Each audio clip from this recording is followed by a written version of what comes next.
So I was working on a CFO search behind the scenes with a search firm and with our CEO, Mark Benioff. And one day, Mark sent me a text and said he needed to talk to me about a search. I said, fine. He immediately called me on FaceTime and I said, well, I'm glad that you called because I've got some new names for your list. And he said, so do I. And I said, okay, you go first. And he said, Amy Weaver. And Ebony, it was like this is just not a thing. I was so shocked that I remember I literally looked down at my list and said, she's not on my list. Great wealth demands great wisdom. Great power demands great care. This is Principles of Benevolence. Each episode, I sit down with founders, investors, and leaders that prove that purpose and profit aren't enemies, they're partners. So let's explore how to build companies that matter, invest with intention, and lead with benevolence at the core. My next guest wanted to be the first female president of the United States. At 12 years old, she actually sat down to make a list of her cabinet. Instead, she became something arguably harder to pull off. The first person in the Fortune 500 history to go directly from chief legal officer to chief financial officer. Amy Weaver spent nearly 12 years at Salesforce, helping guide the company through a period of extraordinary growth as its market cap surpassed $300 billion. Then she did something that surprised almost everyone. She walked away from one of the most successful software companies in the world to become CEO of Direct Relief, a humanitarian organization delivering over $2 billion in medical aid annually across 92 countries and in all 50 states. She accepted that offer the same week that USAID was defunded. Today, Amy takes us inside a career built entirely upon leaps of faith. From a family of lawyers in Washington state, to a Hong Kong legislature during the handover, to Silicon Valley, to the front lines of global humanitarian aid. She talks about what it takes to say yes when your qualifications don't meet the traditional status quo, why kindness is not weakness, and what a 78-year-old nonprofit that has never taken a dime of government funding can teach every business leader about building something that lasts. This is Amy Weaver. Amy, thank you so much for joining me today. Oh, Ebony, it's great to be here. Very excited to talk to you. What I love about your career, it's one of constant reinvention and really big, bold moves. But that wasn't necessarily what you set out to do. You come from a family of lawyers. How did that shape your early career decisions? So you're right. When I say I come from a family of lawyers, that's almost an understatement. I started counting up how many lawyers in my extended family the other day. And when I got to 15, I just stopped counting. This includes my grandfather, who was Chief Justice of the Washington State Supreme Court. He had 4 children. All 4 children became lawyers, including my father. I have cousins who are lawyers. The list just goes on and on. So it was really natural growing up to think that I would go into law. That just felt like the family business and what everyone would do. And sure enough, I did. After graduating from Wellesley, I worked for a few years and then headed to Harvard Law School with the idea that I would, practice law, probably back in Seattle, where I grew up, for the rest of my life. The other thing about growing up in a family of lawyers is, I think there's a heightened sense of justice. And I think I have to be careful with the word justice because justice can sound very lofty and very intellectual, but it really comes down to fairness. And I think when you talk about fairness, the example I would give is if you have 2 children and they both have sore throats, and you tell Billy you're going to give him something that's going to make him feel better, and you tell Annie she doesn't get it. Like they understand that. They can be 7 years old and just appreciate that's not fair. And I think that growing up in a family of lawyers, I really grew up with this heightened appreciation for fairness and really wanting to make the world fair. And that's had a huge influence throughout my career, no matter what role I was in. And you trained early at Cravath. Is that how you pronounce it? It's Cravath? Cravath, Okay. Swain and Moore, big New York, kind of the classic New York Wall Street law firm. And that was really early in your career, and you had a experience there that apparently gave you the foundation for every hard thing that you took on afterwards. What was that experience and what did it give you? So after law school, I returned to Washington State and did a clerkship on the Ninth Circuit in Seattle, which was wonderful. But then after that, I took a different direction. Everyone expected me to work for a big law firm in Seattle and had these offers. I wound up turning all of those down and instead pursuing a fellowship that took me to Hong Kong. And it was through the Loose Scholars Program. And my husband and I picked up with two suitcases each and moved all the way to Hong Kong, having never stepped foot in Asia before. And the opportunity was to work for a member of the Hong Kong legislature on the handover, the change of sovereignty from the UK to China at that time. And it was this absolutely extraordinary year that allowed me to work on issues related to democracy. We just fell in love with living in Asia. So at the end of that year, we decided not to return to the States. And I joined a New York law firm that had an office there called Cravath, Swain and Moore. And Cravath is one of kind of the classic New York hard charging Wall Street law firms. And I will tell you, that was one of the scariest years I've ever had. I had barely taken corporate law in law school, but that's what they did.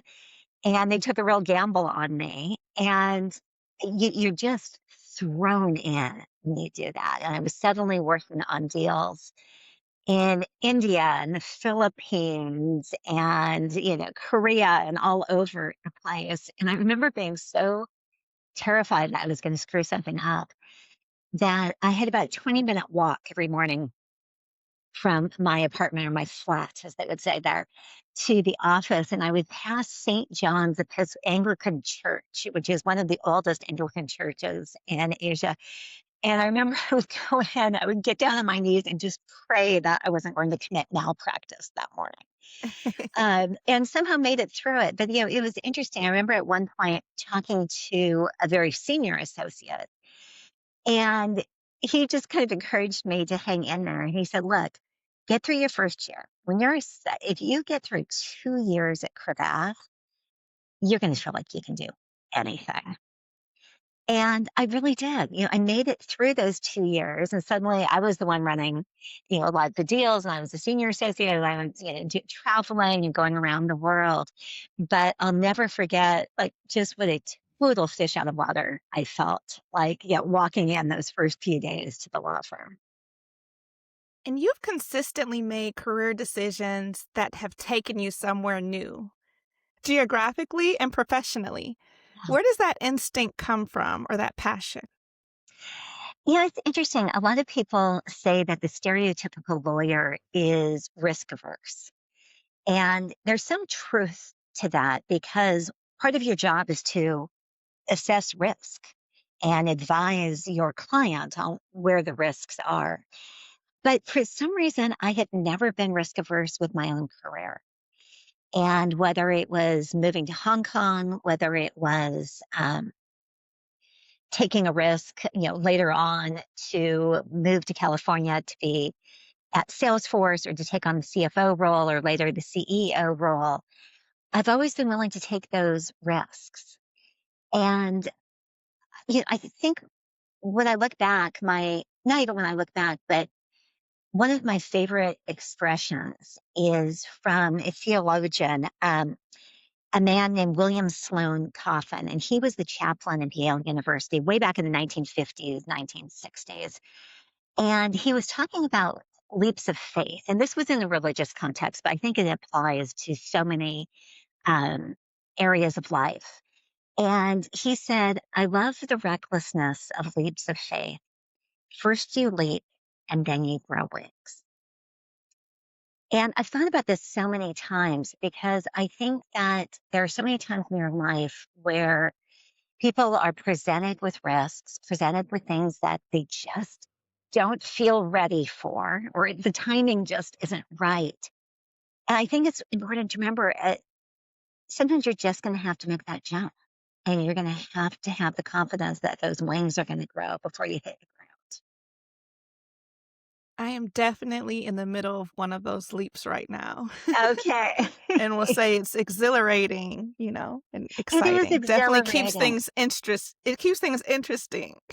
Well, I think these, when you make the big moves, whether it's a changing in where you live or whether it is changing jobs, it's always interesting how much to me that heightens everything else in your life.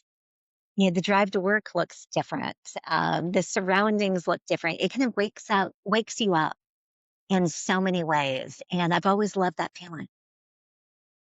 Okay, let's dive into one of those incredible leaps. Sure. You moved from chief legal officer to chief financial officer at Salesforce, which might be the first time in history for the Fortune 500. How did that Mhm. opportunity come about, and what did it take for you to actually say yes? So I do think it's unprecedented. As far as I know, within the Fortune 500, no one has gone directly from the chief legal officer to the chief financial officer role. And it absolutely was not on my radar screen. So what was happening? This was back in 2020. We knew that the then CFO of Salesforce, who was a wonderful man named Mark Hawkins, was likely to retire. So I was working on a CFO search behind the scenes with a search firm and with our CEO, Mark Benioff. And one day, Mark sent me a text and said he needed to talk to me about a search. I said, fine. He immediately called me on FaceTime and I said, well, I'm glad that you called because I've got some new names for your list. And he said, so do I. And I said, okay, you go first. And he said, Amy Weaver. And Ebony, it was so, like, this is just not a thing. I was so shocked that I remember I literally looked down at my list and said, she's not on my list. Because there was no way. I mean, I was not going to do this. So of course, I very politely said, well, thank you. That's very flattering, but no. And he asked me to go away and think about it. So I did. And I talked to my husband and went for some long walks and came to the same conclusion that I wasn't going to do that because I'm not crazy. I'm not, I did not have an extensive accounting background. Like I said before, I'm from a family of lawyers. We're really good at being lawyers and we stay right in our little box as lawyers. We're very happy there. But as I started to think about it more, there were a few things that happened that really got me thinking down a different path. One was I had a long conversation with our COO, Brett Taylor. And at that point, Brett, we already knew was likely to become co-CEO of Salesforce. He has since left Salesforce and is now the founder of Sierra, and he's the chair of the board of OpenAI. So just an incredible tech mind.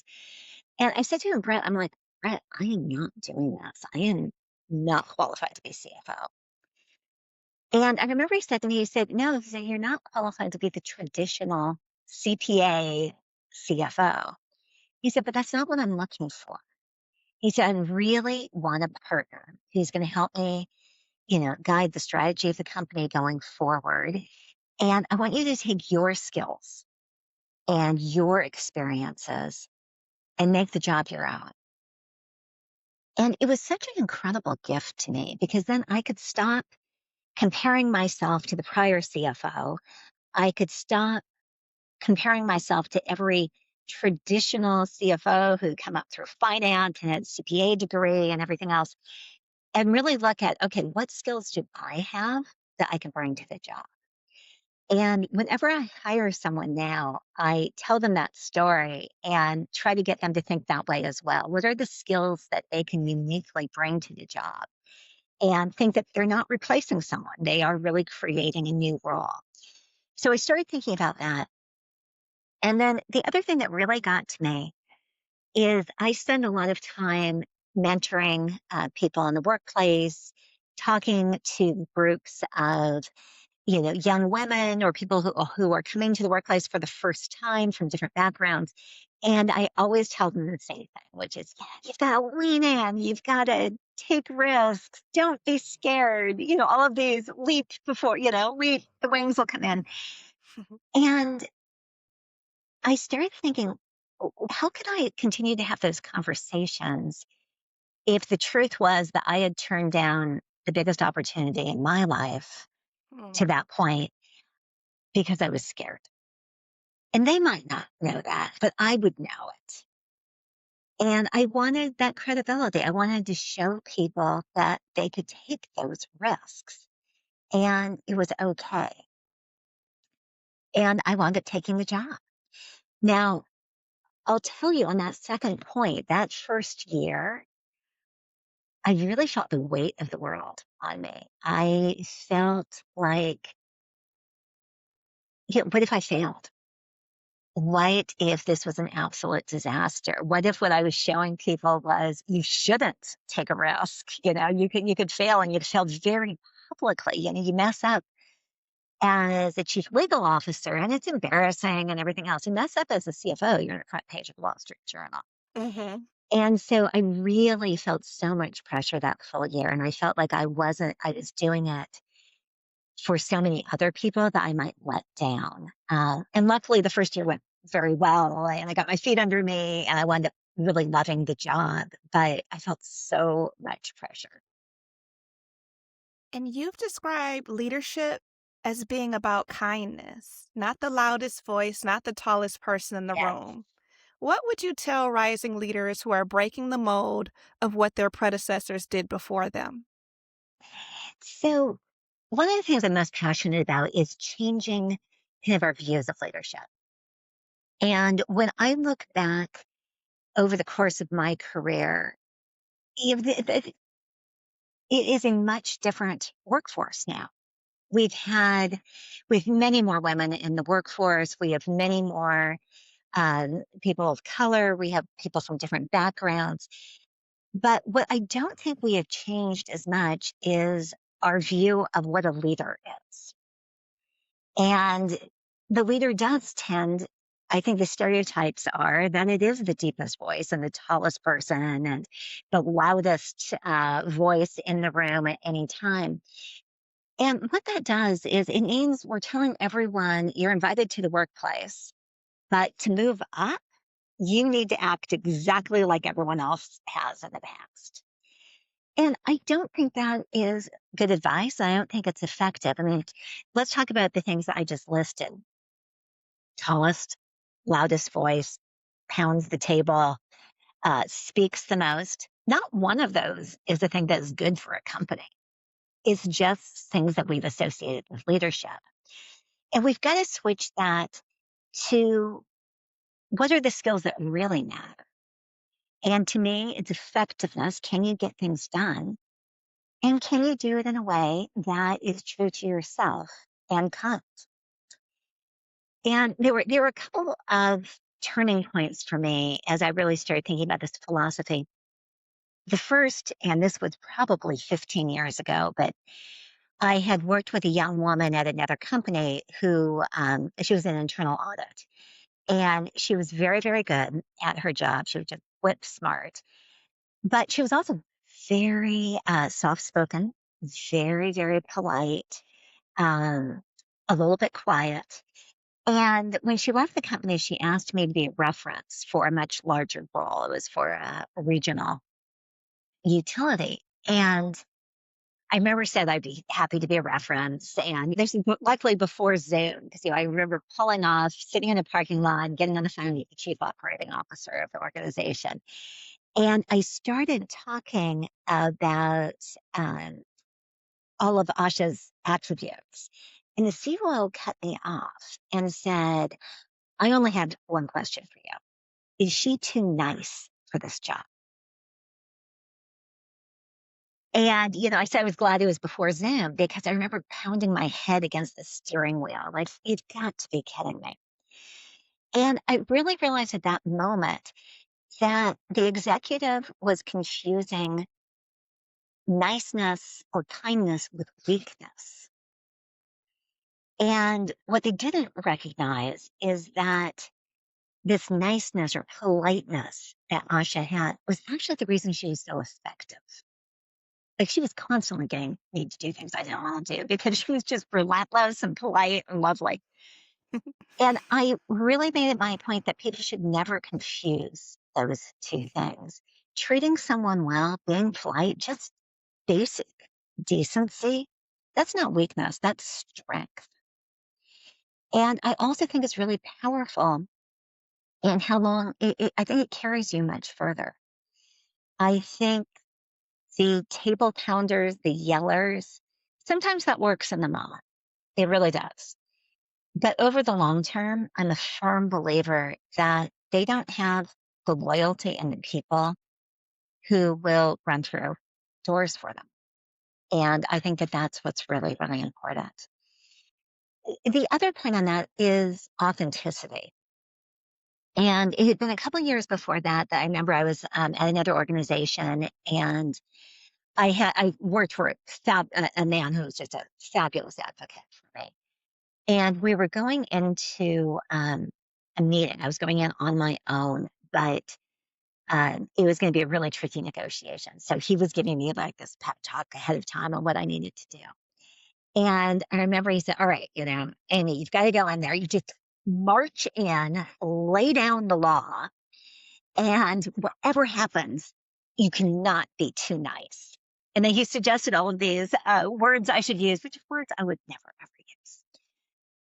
And I don't know what it was about that moment. And again, he was trying to help, but something just kind of snapped with me because I knew it was ridiculous. Everything he described would work for him and be very effective. But I told him I wasn't going to do it. And I said I was going to do it in my own way. And he looked really disappointed. And I remember saying to him, when was the last time you sent me into a meeting, a negotiation, in case I didn't get the result you wanted? And that really stumped him. But the reality was, if I had gone marching aggressively into the room, smacked the table, and started cursing, all that would have happened is everyone would have burst into laughter. I mean, I would have looked ridiculous because it would have been so completely inauthentic. But I really realized at that point that if I relied on the skills that I thought were my strength and treated myself, I could negotiate it. I went in, I really listened. I really tried to figure out what was motivating the other person and the other side. We worked through it, and I walked out with exactly the answer they wanted. And it was a real moment of realizing that leaning into your own strengths and your own comfort area, so you're not going in playing the role of someone else, is a huge advantage. I totally agree. And also to your point about kindness and generosity, I feel Mhm. like for long-term relationships in your career, it always comes back tenfold It than it just being aggressive. always does. Yes, yes. So, digging into values a little bit, I know that the Salesforce 111 program was kind of a big influence to you Mhm. joining the company. So, that's 1% equity, 1% employee time, and 1% product for good causes. And when you started that program, it probably was easy for them to set that aside at the size of Yes. the company, but now that's worth hundreds of millions. So, what does that teach us about building benevolence into a company's DNA from day one? And how do you protect that mission when the stakes grow from pocket change to Mhm. millions of dollars? So Salesforce really is a very special company, and the one-on-one model was one of the things that really attracted me to working there. And as you said, it was from day one. So Mark Benioff, Parker Harris, and the two other founders founded the company on day one. And it was either that day or the next day that they also established this one-on-one model with this commitment.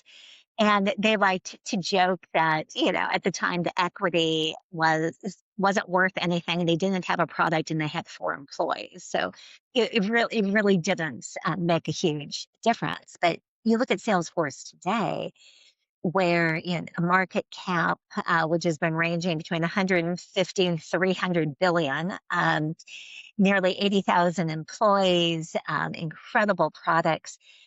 That has really moved the needle. They had given away hundreds of millions of dollars. And perhaps even more importantly, the product is being used by nonprofits around the world, either at a free or a discounted amount. And employees have donated, I'll have to double check on this, but it's something like close to 10 million hours of their time volunteering with different organizations.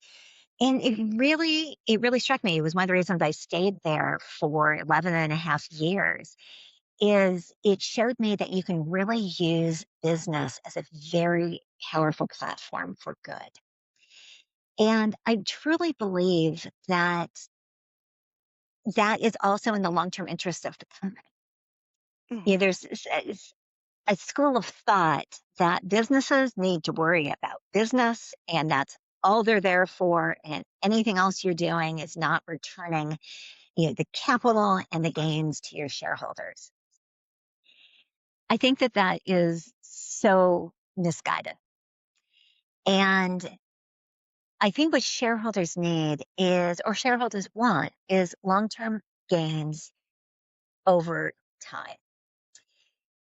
Having a company that has employees who are incredibly dedicated. They are motivated to be there, not just for the business purpose, but because of the good that they see doing. Having a company that's operating in a community that is healthy and has good schools and hospitals and other things from there, that goes to the long-term growth of the company. And it's something I believed as an employee. It's something I believed as a CFO. And when I spoke to stockholders and to Wall Street in general, it's something I continue to see now in the role I am. The most powerful companies are the ones that are making a contribution to making the world better. Totally agree, and very aligned with the work that you're doing now. So you accepted the offer to be CEO of Direct Relief right as the global aid landscape faced a massive shockwave with the dismantling of USAID. For many, that level of global instability would be a reason to stay in safe waters. Why did that crisis make you double down and realize this is exactly the moment that I need to step into this sector?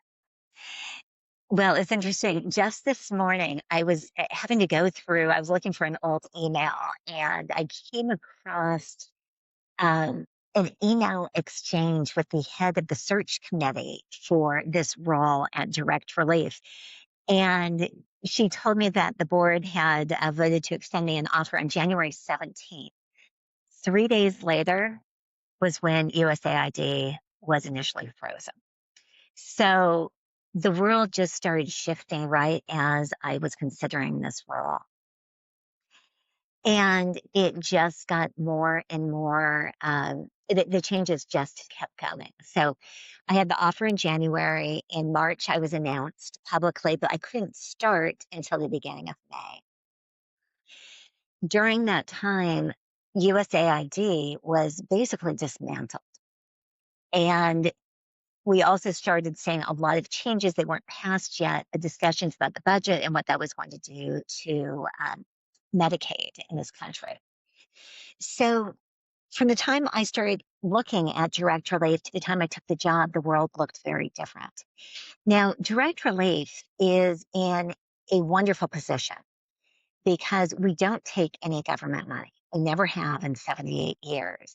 So the cuts did not initially hit direct relief in the way that it impacted so many NGOs around the world. So when I was starting to look at this, I will say I did have a few sleepless nights wondering like what in the world I had just agreed to do. And a few very well-meaning friends definitely asked me, "You're walking away from one of the most successful software companies in the world to join a nonprofit now?"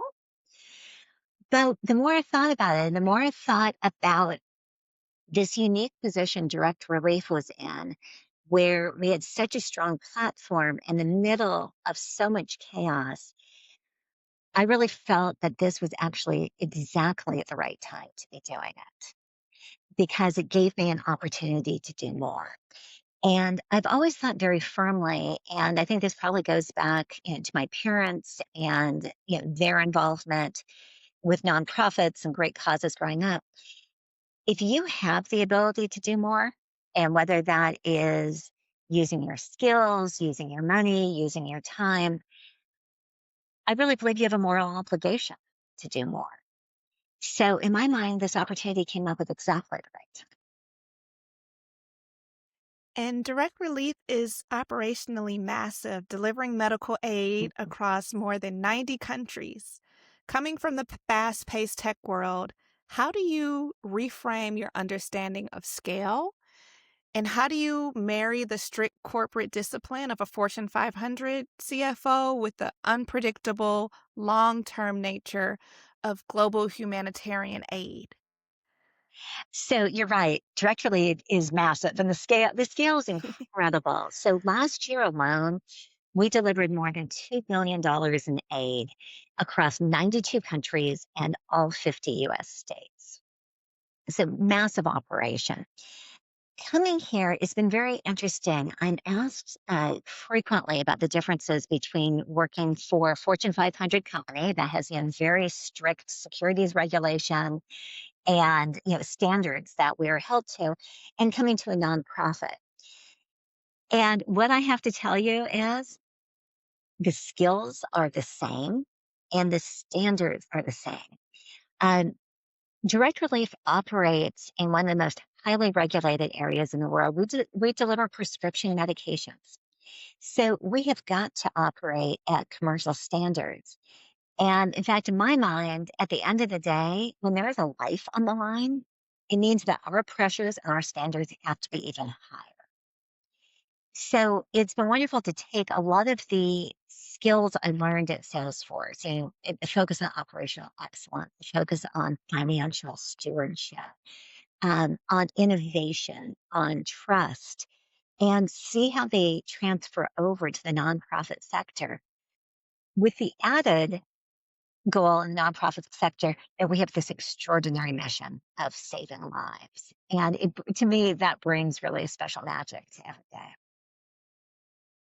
Yeah, and I have worked in both nonprofit and for profit. Mhm. And I definitely believe direct relief seems like there's a lot more on the line.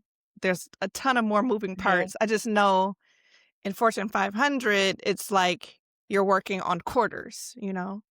And then, Yes. but for direct relief, I'm sure there's like long term big impact that you want to make. Not saying that you don't want to do that at Salesforce, but you know what I mean. Right.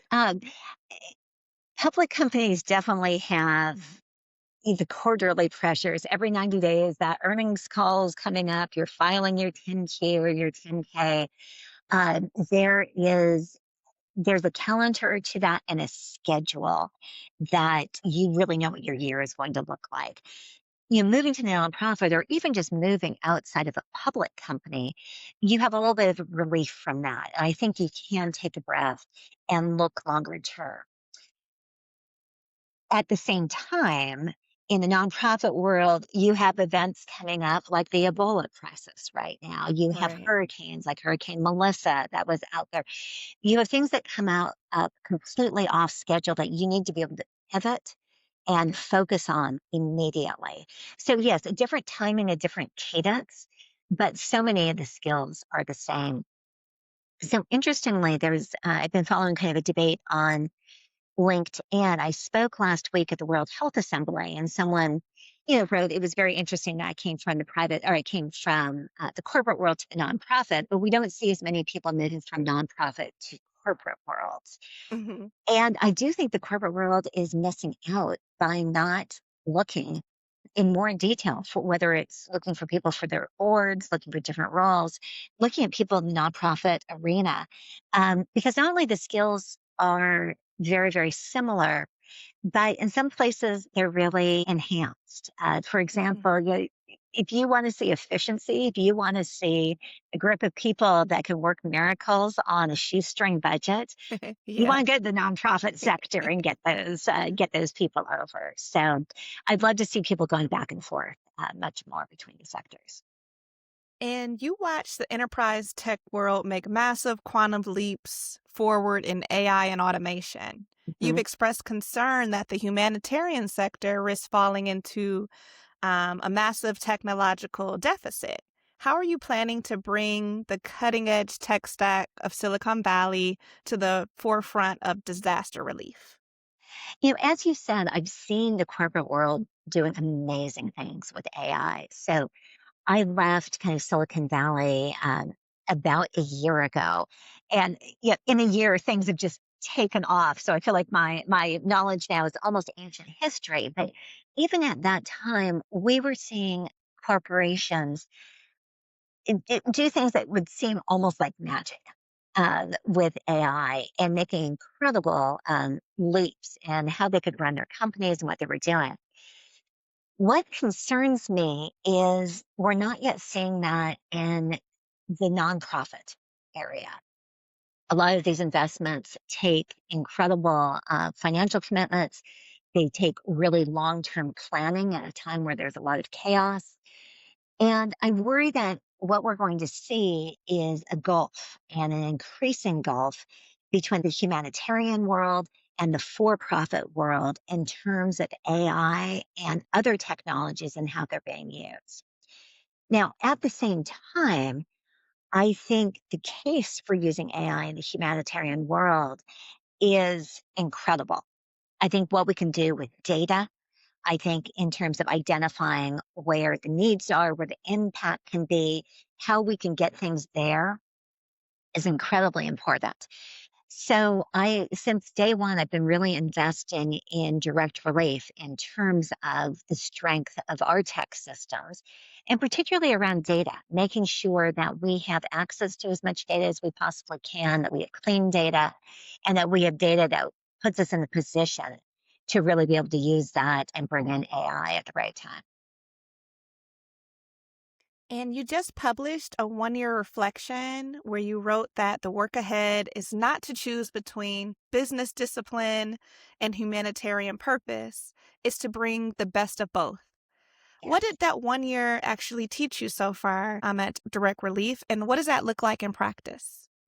So it's been an extraordinary year, and I have loved every minute of it.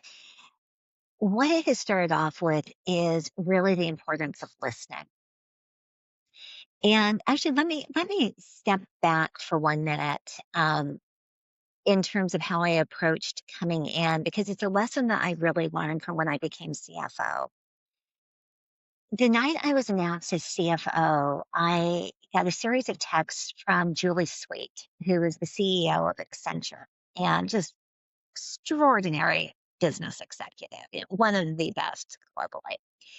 Julia and I had actually worked together at Cravath, Swain and Moore, my first law firm, back when we were both in our 20s, and had kind of loosely kept in touch over the years.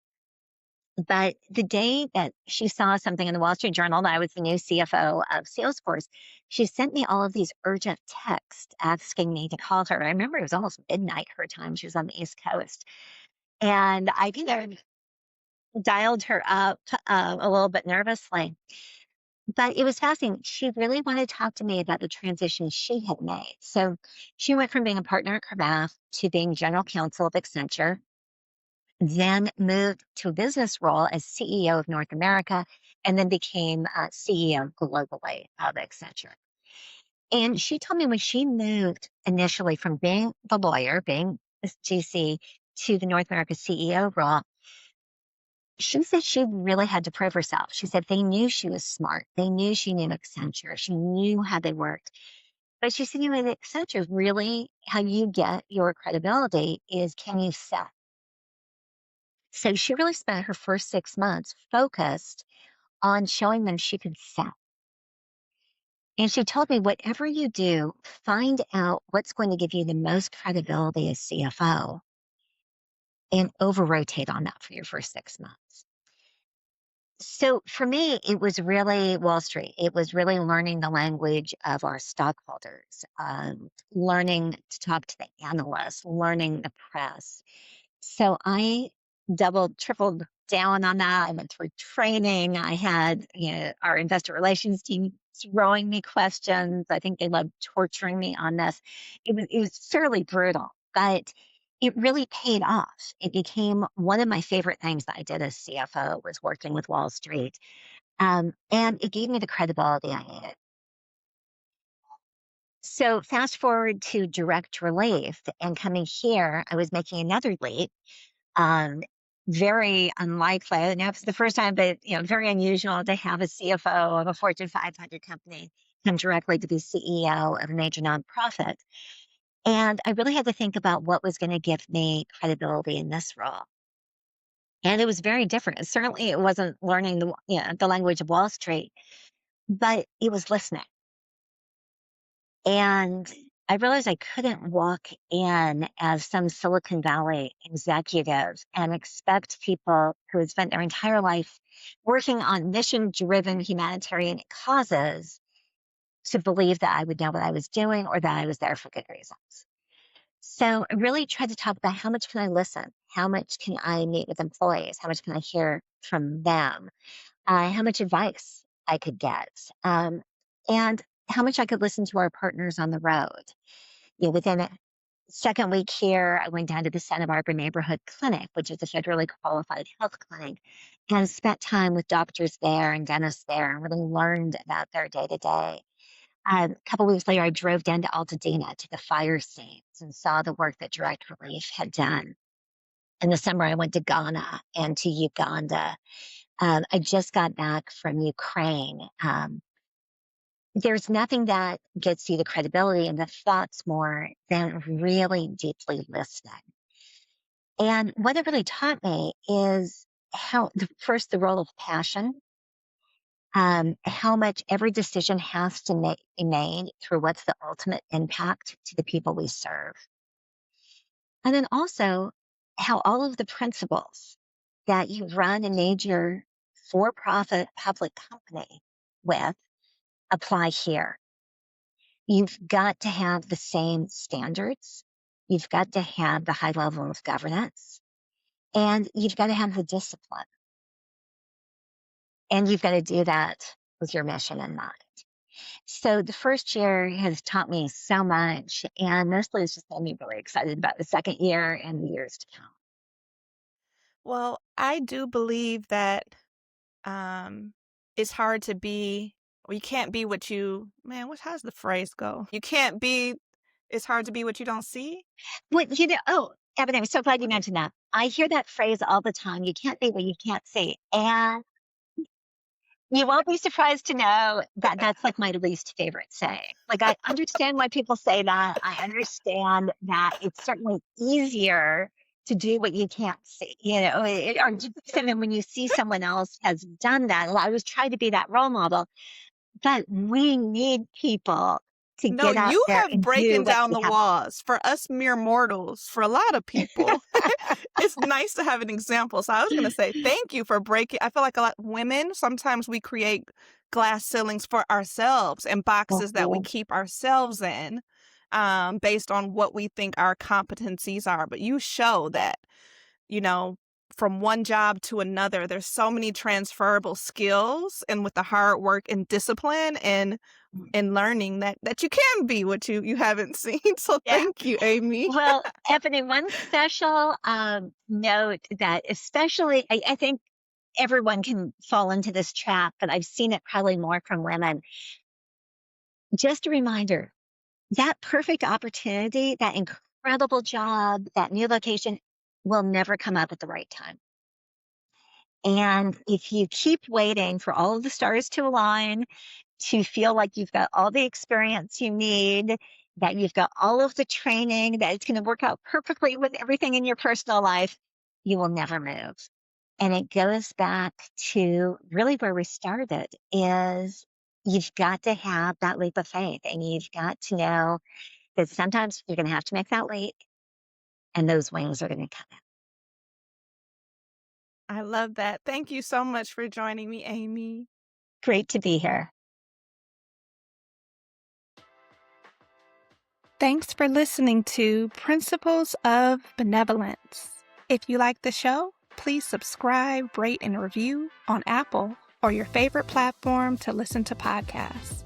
And as an act of benevolence, share with an ambitious friend who wants to build a life with purpose in mind. You can find me at Principles of Benevolence on IG, LinkedIn, and YouTube, and principlesofbenevolence.com. Until next time.